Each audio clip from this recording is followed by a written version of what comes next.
بزرگوں اور دوستوں، ہجرت کا یہ سال 1445 ہجری یہ مکمل ہونے کو ہے، اور نیا ہجری سال اس کا آغاز ہونے والا ہے 1-2 دن میں۔ اس حوالے سے، اس مناسبت سے نبی اکرم صلی اللہ علیہ وسلم کی ہجرت سے ماخوذ چند اسباب اور دروس کا انشاءاللہ آج تذکرہ ہوگا۔ سیدنا عمر رضی اللہ تعالیٰ عنہ کے دور خلافت میں سن 21 ہجری میں ایک تحریر آئی، ایک خط آیا جس میں صرف لکھا ہوا تھا شعبان۔ اب اشتباہ یہ ہوا، یہ خط، یہ مضمون، یہ تحریر اسی سال کی ہے، شعبان کی، یا پچھلے سال کا مضمون ہے۔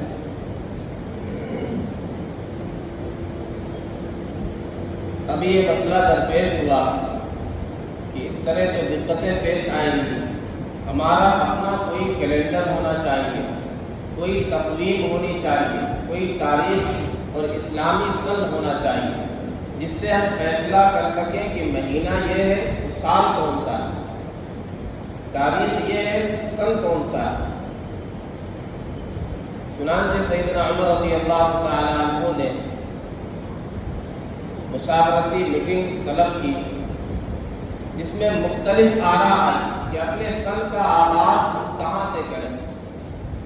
ایک رائے یہ آئی کہ نبی اکرم صلی اللہ علیہ وسلم کی ولادت کی تاریخ کو بیس بنایا جائے، وہاں سے اپنے سن کا ہم آغاز کریں۔ ایک رائے نبی اکرم صلی اللہ علیہ وسلم کے وفات کی آئی کہ اس چیز کو بیس اور بنیاد بنایا جائے اور یہاں سے اپنے سن کا آغاز کیا جائے، لیکن آپ نے دونوں رائے پسند نہیں فرمائی۔ سیدنا علی رضی اللہ تعالیٰ عنہ نے رائے دی کہ ہجرت کا جو سفر ہے یہ اسلامی تاریخ میں انتہائی اہم موڑ ہے، یہاں سے اسلام کو عروج اور ترقی ملی اور پھر عظمتوں کے دروازے کھلتے چلے گئے۔ بظاہر تو ایسا لگتا ہے کہ ہجرت کرنا اور ہجرت جو کی گئی یہ مسلمانوں کی بے کسی، بے بسی، بے سر و سامانی، اس کی طرف اشارہ ہے، لیکن گہری نگاہ ہو تو پتہ ہی چلتا ہے یہ دیباچہ اور تمہید تھی، یہ بنیاد تھی، یہ پہلی اینٹ رکھ دی گئی تھی ہجرت کر کے کہ اب امن و امان کا دور ہوگا، اب ایک ایسی حکومت مدینے میں قائم ہوگی جو امن کی ہوگی، جہاں عدل و انصاف کا راج ہوگا، جہاں اسلامی حکومت ہوگی، اسلامی قوانین کی بالادستی ہوگی۔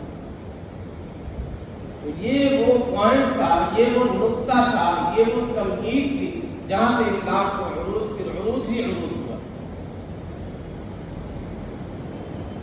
تو اس لیے یہ طے ہوا کہ ہاں یہ رائے سب سے بہتر ہے کہ اپنے سال کی بنیاد اور اسلامی سال کا آغاز ہم ہجرت کی تاریخ سے، ہجرت کے سفر سے کریں۔ اب چونکہ ہجرت اس کی تیاری ذی الحجہ کے آخر ہی سے شروع ہو گئی تھی، تو اس لیے یہ بیس بنائی گئی کہ اس سے پہلے بھی محرم الحرام پہلا مہینہ سمجھا جاتا تھا سال کا، تو اب پہلا مہینہ محرم الحرام ہی سمجھا جائے گا۔ تو ہجرت کی ابتدا یہیں سے ہو گئی، شروعات یہیں سے ہو گئی، تیاری یہیں سے ہو گئی، تو یہی پہلا مہینہ رہے گا۔ تو اس اعتبار سے یہ ہمارا پہلا مہینہ ہے، سال کا پہلا مہینہ محرم الحرام جو آنے والا ہے ایک دن۔ سب سے پہلی چیز ہمیں اپنے اسلامی کیلنڈر سے، اپنے ہجری سال سے واقف ہونا چاہیے، جیسے ہم شمسی سال سے اس کی تاریخوں سے واقف ہوتے ہیں۔ اس سے واقف ہونا یہ کوئی غلط نہیں، لیکن اپنی تاریخ کو فراموش کر دینا یہ بہتر نہیں ہے، یہ اچھی چیز نہیں۔ نبی اکرم صلی اللہ علیہ وسلم نے جو ہجرت کی ہے وہ واقعہ ہم سب کے ذہنوں میں مستحضر ہوگا، واقعے کی جزئیات، اس کی تفصیلات بیان کرنا مقصود نہیں، اس سے جو دروس حاصل ہوئے، جو اسباب، جو عبرتیں حاصل ہوئی، بس اس کا بیان کرنا مقصود ہے۔ ہجرت سے حاصل ہونے والا سب سے پہلا سبق ہمیں یہ ملتا ہے، العقیدۃ اغلی من کل غال و نفیس۔ ہمارا عقیدہ، عقیدہ توحید، ہمارا دین، ہمارا کلمہ، یہ ہر قیمتی، ہر نفیس، ہر عمدہ اور محبوب چیز سے زیادہ محبوب اور غالب ہے۔ ہمارے پاس سب سے بڑی دولت، سب سے قیمتی دولت، سب سے بیش بہا اور بے بدل نعمت جو ہمارے پاس ہے، یہ ہمارا ایمان ہے، ہدایت کی دولت ہے، عقیدہ توحید۔ اسے بچانے کے لیے، اس کے تحفظ کے لیے اپنا سب کچھ قربان کیا جا سکتا ہے، چاہے وہ مال ہو، چاہے وہ جان ہو، چاہے کوئی بھی محبوب ہے، چاہے گھر بار کچھ بھی چھوڑا جا سکتا ہے، جیسا کہ نبی اکرم صلی اللہ علیہ وسلم نے اور آپ کے پیارے صحابہ نے کر کے دکھلا دیا کہ اس عقیدے کے تحفظ کے لیے، اس کی نشر و اشاعت کے لیے، اعلاء کلمت اللہ کے لیے اپنا سب کچھ قربان کیا جا سکتا ہے۔ اے دل تمام نفع ہے سودائے عشق میں، ایک جان کا زیاں ہے، تو وہ بھی زیاں ہے، ایک جان جا سکتی ہے، اس جان کا نقصان کوئی نقصان نہیں، کوئی بڑی چیز نہیں۔ اگر یہ سلامت رہے، یہ عقیدہ سلامت رہے، توحید سلامت رہے، اگر دنیا کی ساری دولتیں مل جائے، عیش و عشرت مل جائے، سب کچھ مل جائے، یہ چلا جائے تو خسارے میں، اور سب کچھ لٹا کر کے، قربان کر کے، دے کر کے اسے ہم نے بچا لیا تو ہم نے کامیاب سودا کیا۔ سیدنا صہیب رومی رضی اللہ تعالی عنہ یہ ہجرت کے لیے نکلے ہیں تو لوگوں نے پیچھا کیا، اور جب پاس پہنچے تو کہا اتیتنا صعلوکا، جب ہمارے پاس مکے میں آپ آئے تھے، فقیر تھے، لا مال لک، تمہارے پاس کوئی مال نہیں تھا، یہاں رہ کر کے تم نے مال کمایا ہے، تمہارے پاس جو کچھ ہے وہ ہے، اب یہاں سے جانا چاہتے ہو، مکہ چھوڑنا چاہتے ہو، مال و دولت لے کر کے چلے جاؤ، یہ ہمیں گوارا نہیں، تمہیں یہ شہر چھوڑنا ہے تو پھر مال و دولت چھوڑ کر کے جاؤ، ہمارے حوالے کر کے جاؤ۔ فرمایا ٹھیک ہے، اگر مقابلہ کرنا چاہتے ہو، تمہیں معلوم ہے مجھ سے بہتر تیر انداز تم نہیں ہو، جب تک میرے پاس ایک بھی تیر ہے، کوئی میرے پاس پھٹک نہیں سکتا۔ اگر مال چاہیے تو فلاں جگہ میرا سارا مال رکھا ہوا ہے، جاؤ لے لو۔ یہ سب کچھ لٹا کر کے نبی اکرم صلی اللہ علیہ وسلم کے پاس جب مدینہ پہنچے ہیں تو آپ نے فرمایا ربح البیع یا ابا یحییٰ، ابو یحییٰ تم نے نفع کا سودا کیا ہے، کامیاب سودا کیا ہے، سب کچھ لٹا کر کے بھی کامیاب ہو گئے۔ بتایا چلا العقیدۃ اغلی من کل غال و نفیس، اسی لیے نبی اکرم صلی اللہ علیہ وسلم اور صحابہ نے سب کچھ چھوڑ دیا اس کے لیے۔ یہاں مشکل ہے، یہاں جینا دشوار ہے، یہاں عبادت کرنے پر پابندی ہے، یہاں قدم قدم پر رکاوٹیں ہیں، ایسی جگہ چلتے ہیں جہاں آسانیاں ہیں، جہاں کے لوگ استقبال کرنے کے لیے تیار ہیں، یہاں لوگ شاعر اور شاعر کہہ رہے ہیں، وہاں پہنچے تو آپ کے استقبال میں ترانے گنگنائے جا رہے ہیں، طلع البدر علینا من ثنیات الوداع وجب الشکر علینا ما دعا للہ داع ایھا المبعوث فینا جئت بالامر المطاع۔ دوسرا سبق الثبات علی الموقف، ہمارا جو ایک موقف ہے، ہمارا جو ایک اسٹینڈ ہے، یہ اگر برحق ہے، یہ اگر سچ ہے اور اس سے بہتر اگر کوئی موقف نہیں ہے، ہمارا مشن اگر سب سے بہتر ہے، اس سے بہتر کوئی مشن نہیں، تو پھر ہمیں اس پر ڈٹے رہنا ہے، جمے رہنا ہے۔ ہمیں کوئی بھی بڑی سی بڑی آفر کی جائے، اس میں کوئی آفر قبول نہیں کرنا۔ مال ملے، عزت ملے، شہرت ملے، دنیا ملے، لیکن ہمارا جو موقف ہے اگر وہ حق ہے، سچ ہے، اس سے ہمیں دستبردار نہیں ہونا۔ ہمارا موقف کیا ہے؟ توحید سب سے بڑی دولت ہے، اسی کے ذریعے سے نجات ہے، اسی کے ذریعے سے ہماری کامیابی دنیا کی کامیابی ہے۔ اب اس میں کوئی کمپرومائز نہیں ہے، کوئی سمجھوتا نہیں۔ یہ وہ چیز ہے جو اس دور میں خاص طور پہ ہمیں خود سمجھنے کی ہے، اپنے نسلوں کو یہ چیز منتقل کرنے کی ہے، انہیں سمجھانے کی۔ اس میں کوئی سمجھوتا نہیں ہو سکتا، کوئی آفر قبول نہیں کی جا سکتی ہے، کوئی کمپرومائز نہیں۔ شرک پر راضی ہو جائیں، توحید سے دستبردار ہو جائیں، یہ کبھی گوارا نہیں ہونا چاہیے۔ نبی اکرم صلی اللہ علیہ وسلم نے کیا فرمایا؟ مختلف مواقع پر آپ کو آفر کی جاتی رہی، مال چاہیے، مال دینے کے لیے تیار ہے، سب سے بڑا امیر آپ کو بنا دیں گے،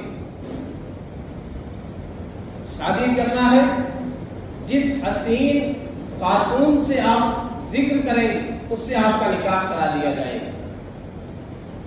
سرداری چاہیے، سرداری آپ کو دینے کے لیے ہم تیار ہیں۔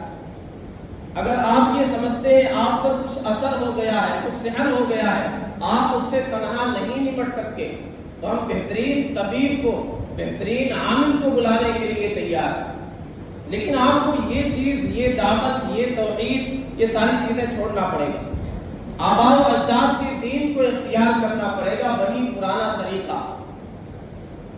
آپ نے کیا جواب دیا؟ اس میں کوئی کمپرومائز نہیں، کوئی سمجھوتا نہیں، یہ نہیں ہو سکتا توحید سے دستبردار ہونا۔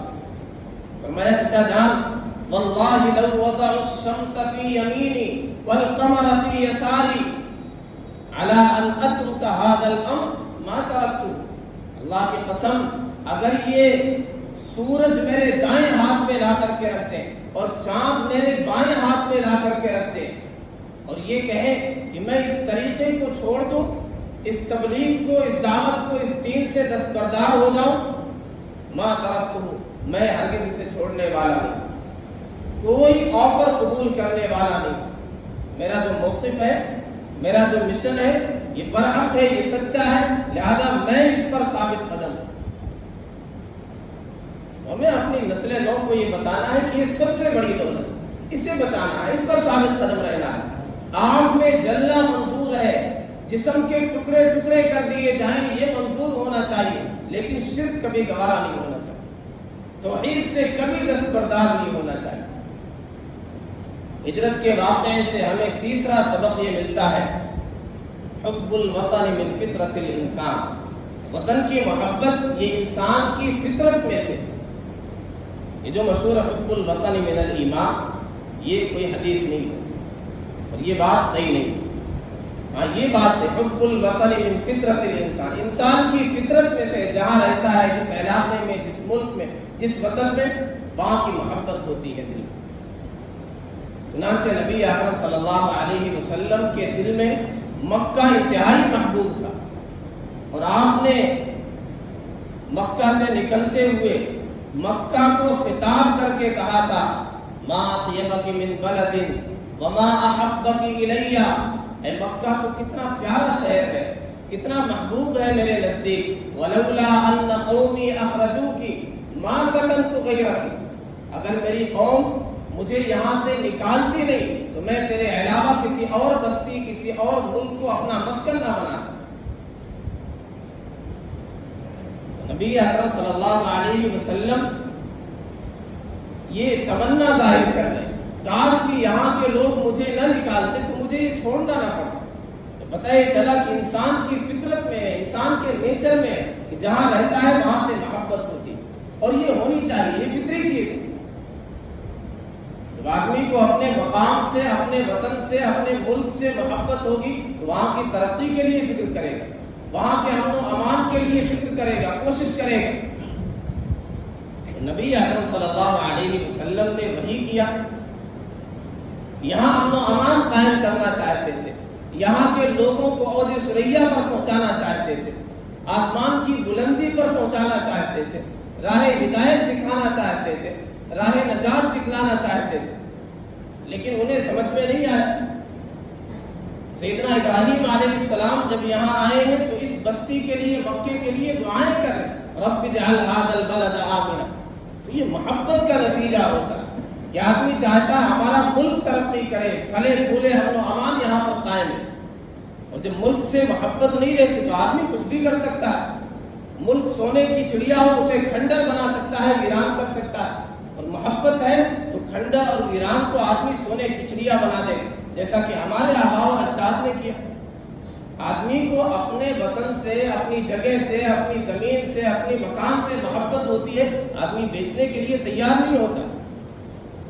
کیوں؟ یہ محبت ہوتی ہے، محبت ہمیں سکھلائی گئی، نبی اکرم صلی اللہ علیہ وسلم کی ہجرت سے ہمیں یہ سبق دیا گیا کہ یہ چیزیں تمہیں محبوب ہونی چاہیے۔ آدمی بیچتا نہیں، سودا نہیں کرتا، لیکن جب یہ محبت نہیں ہے، نہ وطن سے، نہ علاقے سے، نہ زمین سے، تو آدمی کچھ بھی بیچ سکتا ہے، کسی چیز کا سودا کر سکتا ہے، سونے کی چڑیا کو برباد کر سکتا ہے۔ تو ہمیں اپنے وطن سے، اپنے مقام سے محبت ہونی چاہیے۔ ہمیں ہجرت سے یہ سبق ملتا ہے۔ چوتھا سبق، ہمیں نبی اکرم صلی اللہ علیہ وسلم کی ہجرت سے یہ بھی سبق ملتا ہے کہ نعمت کی قدر کرنا چاہیے۔ اگر نعمت کی قدر نہ کی جائے تو وہ نعمت ضائع ہو جاتی ہے۔ کفار مکہ کو نبی اکرم صلی اللہ علیہ وسلم جیسی نعمت ملی تھی، اللہ تعالیٰ نے فرمایا لقد من اللہ علی المؤمنین اذ بعث فیہم رسولا، اللہ احسان جتلا رہا کہ ہم نے احسان کیا تمہارے درمیان اپنا رسول بھیج کر کے۔ یہ اتنی بڑی نعمت کی مکے والوں نے قدر نہیں کی تو نعمت سے محروم ہو گئے۔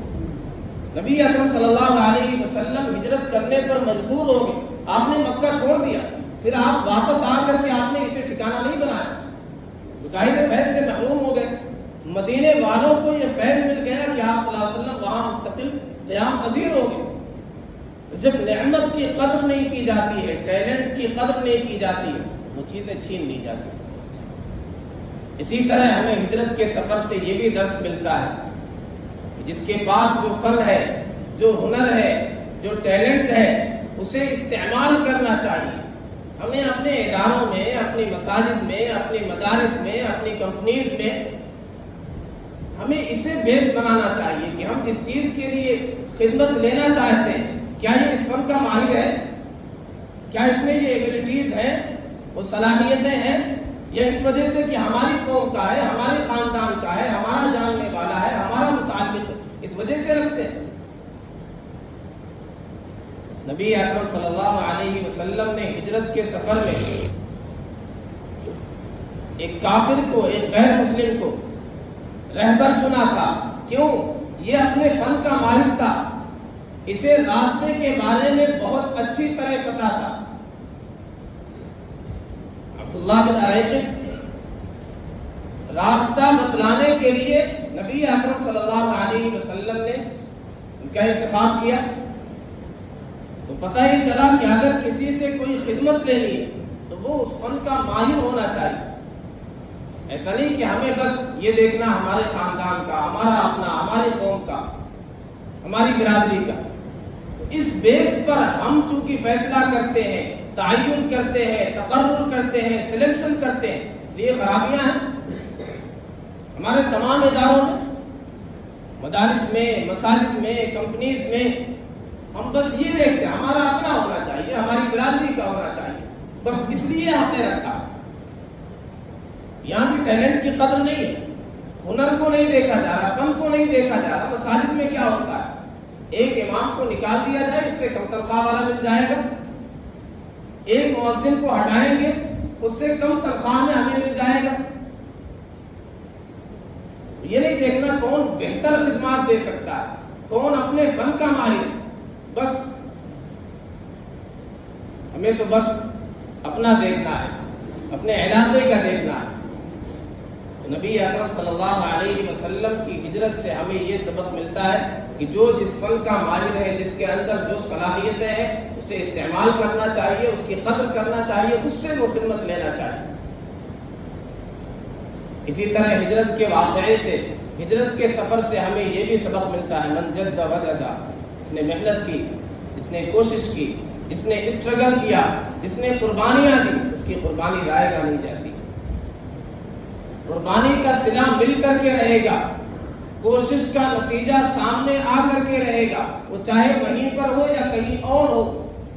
نبی اکرم صلی اللہ علیہ وسلم نے محنت یہاں کی، دعوت کی بیج، توحید کا بیج آپ نے یہاں ڈالا، پودا کہاں تیار ہو رہا؟ مدینے میں۔ مدینے والے تشریف لا رہے ہیں اور اپنا سب کچھ قربان کرنے کے لیے وہ تیار ہیں، ہمارا گھر بار حاضر ہے، ہمارے مال و دولت حاضر ہے، ہم بھی تیار ہیں آپ کے لیے، آپ پر جان لٹانے کے لیے۔ طائف کے سفر میں نبی اکرم صلی اللہ علیہ وسلم نے دعوت انہیں دی، واپس پلٹ کر کے آئے، رات کا موقع ہے، ایک روایت کے موقع پر عشاء کی نماز، ایک روایت کے موقع پر تہجد کی نماز، ایک روایت کے مطابق فجر کی نماز آپ تلاوت کر رہے ہیں۔ طائف سے واپسی ہے، دل ٹوٹا ہوا ہے، حزن و غم کا ایک پہاڑ ہے پیارے آقا صلی اللہ علیہ وسلم پر۔ اب اس موقع پر، اس پس منظر میں نبی اکرم صلی اللہ علیہ وسلم کی جو تلاوت رہی ہوگی، آپ اندازہ کریں کیا کیفیت رہی ہوگی اس تلاوت کی۔ میں تو انہیں آسمان کی بلندیوں پر پہنچانا چاہتا ہوں، میں تو ان کا بھلا چاہتا ہوں، ان کے لیے پیغام لے کر کے گیا تھا، انہوں نے میرے ساتھ کیا سلوک کیا۔ آپ نے وہاں محنت کی، نتیجہ کیا ہوا؟ اللہ تعالیٰ نے اس محنت، اس کوشش، اس قربانی کے نتیجے میں اللہ تعالیٰ نے کہا اگر یہ انسان ایمان نہیں لاتے آپ کو پریشان ہونے کی ضرورت نہیں ہے، جناتوں کی جماعت آپ پر ایمان لانے کے لیے تیار ہے۔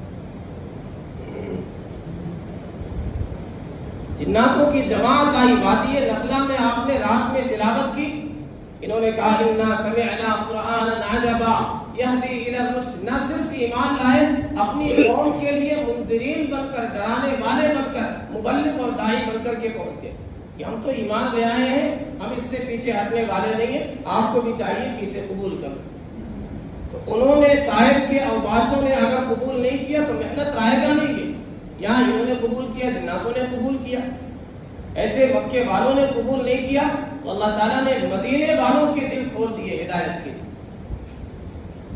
ہم بھی اگر کوئی کوشش کریں گے، محنت کریں گے، جد و جہد کریں گے، وہ رائے گا نہیں جائے گا۔ اسی طرح ہجرت کے واقعے سے ہمیں یہ بھی درس ملتا ہے، من ترک شیئا للہ عوضہ اللہ خیرا منہ، اس نے اللہ کے لیے کوئی چیز چھوڑ دی، اللہ اسے اس سے بہتر چیز عطا کرے گا۔ نبی اکرم صلی اللہ علیہ وسلم اور آپ کے پیارے صحابہ نے اپنا مال چھوڑ دیا، گھر بار چھوڑ دیا، اللہ تعالیٰ نے پھر وہاں سے فتوحات کے دروازے کھول دیے۔ سیدنا سعد رضی اللہ عنہ فرماتے ایک دور وہ بھی تھا کہ ہم نے درختوں کے پتے چبائے تھے، ہم نے چمڑے چوس کر کے اپنی پیاس اور بھوک بجھائی تھی۔ لقد تقرحت اشداقنا، پتے کھانے کی وجہ سے، ببول کے پتے کھانے کی وجہ سے ہمارے چمڑے چھل گئے۔ ہم 7 میں کے، میں 7 میں کا 7واں تھا اور ہماری یہ حالت تھی، ہمارے پاس کوئی چادر نہیں تھی ڈھکی۔ وما منا الا وهو امیر مصر من الامصار، آج ہم میں سے 7 میں سے کوئی ایسا بندہ نہیں ہے جو کسی علاقے کا گورنر اور امیر نہ ہو۔ آپ نے سراقہ بن جشم سے فرمایا تھا، جو پیچھے نکلے تھے ہجرت کے راستے میں، پھر انہوں نے نبی اکرم صلی اللہ علیہ وسلم کا معجزہ دیکھا، ان کی سواری کا پاؤں زمین میں دھس گیا، پھر یہ ایمان لائے۔ نبی اکرم صلی اللہ علیہ وسلم نے کہا تھا تمہارا کیا ہوگا سراقہ جب تمہارے ہاتھوں میں کسرا کے کنگن آئیں گے؟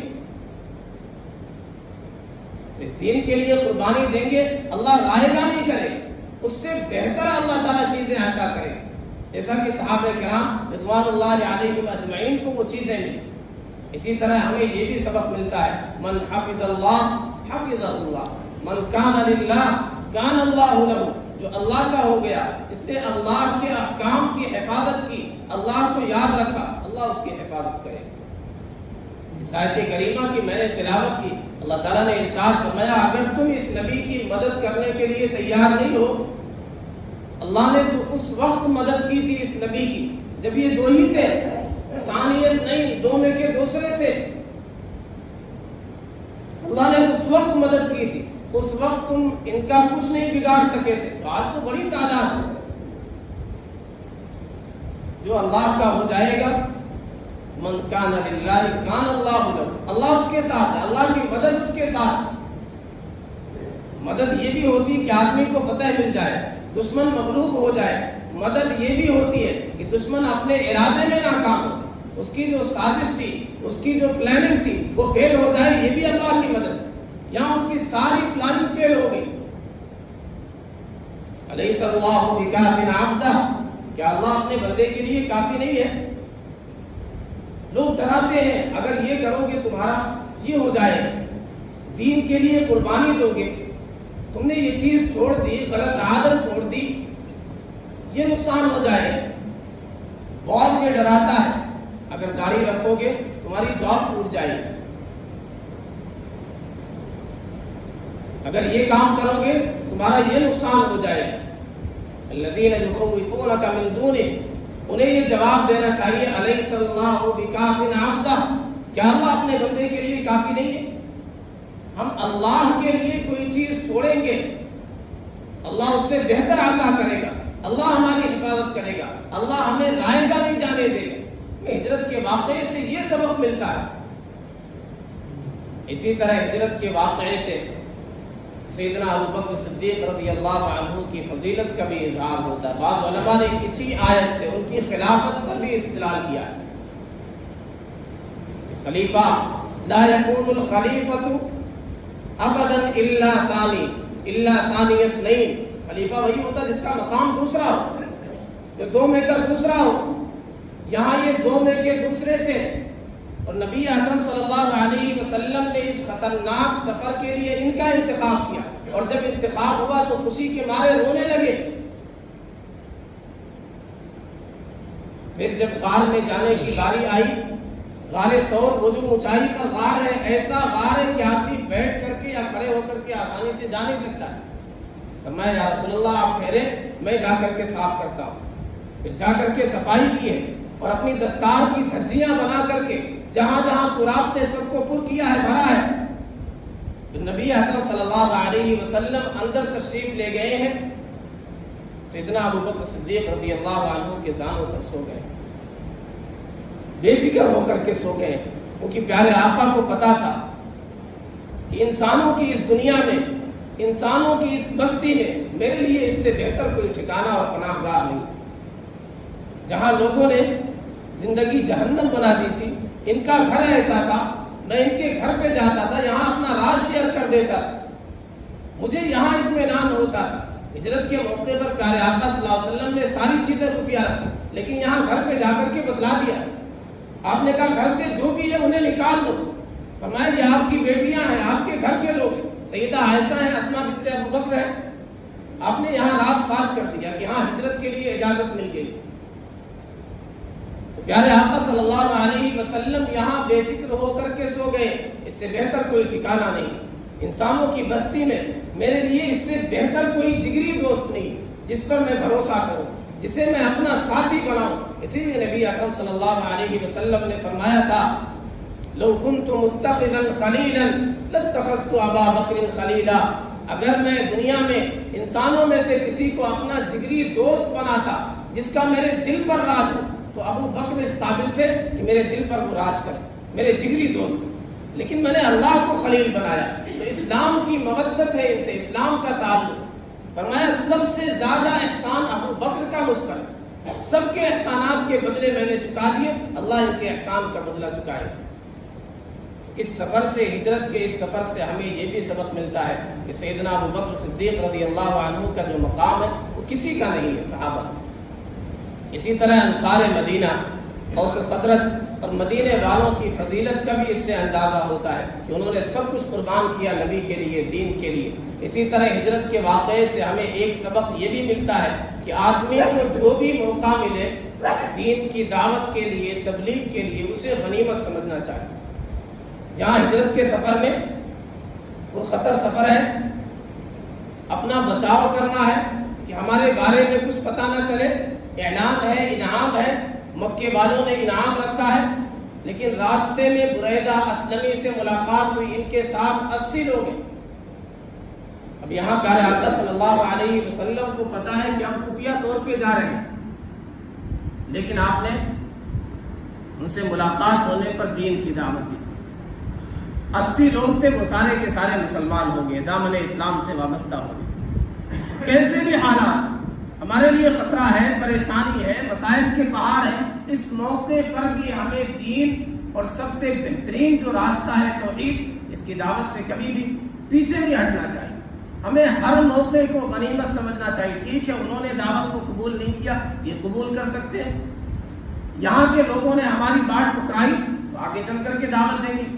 نبی اکرم صلی اللہ علیہ وسلم کی ہجرت کے سفر سے ہمیں یہ بھی سبق ملتا ہے کہ ہمیں ہر موقع کو غنیمت سمجھنا چاہیے کہ دین کو، توحید کو، ہدایت کی دولت کو لوگوں پر پیش کریں۔ اللہ رب العزت والجلال ان تمام دروس پر ہمیں عمل کرنے کی توفیق عطا فرمائے۔ وآخر دعوانا الحمد للہ رب العالمین۔